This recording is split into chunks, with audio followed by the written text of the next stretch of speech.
বিষয়টা যদিও ক্রিকেট, কিন্তু আসলে বিষয়টা ক্রিকেটের না, বিষয়টা আসলে পলিটিক্যাল।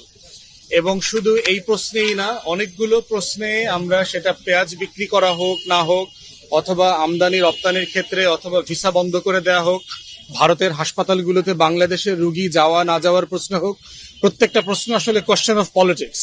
এবং এই পলিটিক্সের কোয়েশ্চেনে আমরা দেখেছি যে ভারত গত 14-15 মাস থেকে তার যতটুকু লেসন লার্ন করার দরকার ছিল, সে পর্যাপ্ত কোনো শিক্ষা নেয় নাই।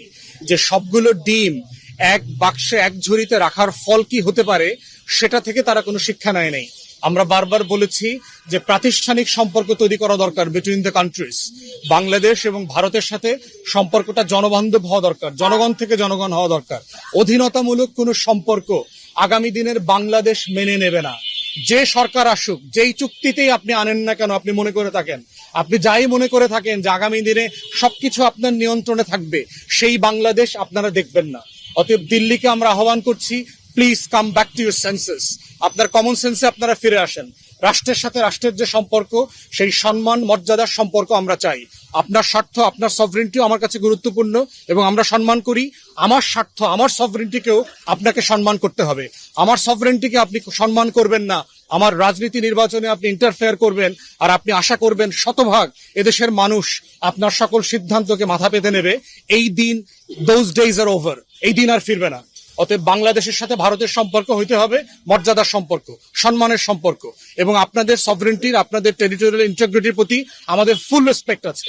এটাকে মেনে নিয়ে আমরা বলছি, জাতীয় স্বার্থের প্রশ্নে বাংলাদেশের তরুণ প্রজন্ম, জুলাই অভ্যুত্থানের প্রজন্ম এই স্বার্থের কম্প্রোমাইজ আর মেনে নেবে না। এবং আমরা চাই এটাই যেন আগামী দিনে সম্পর্কের ভিত্তি হয়। মোস্তাফিজুর রহমান এই জায়গারই একটা ক্ষুদ্র অনুষঙ্গ মাত্র।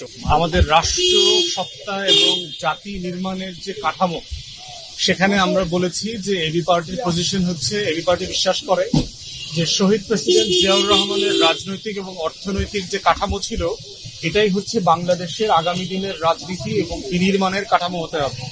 এর মধ্যে আমরা সবাই রাজনীতি করব। এবং সেটা কি ছিল? সেটা ছিল দিল্লির আধিপত্যবাদের প্রশ্নে, বাংলাদেশের স্বাধীনতা সার্বভৌমত্বের প্রশ্নে, আমাদের জাতীয় স্বার্থের প্রশ্নে আমরা সবাই একমত।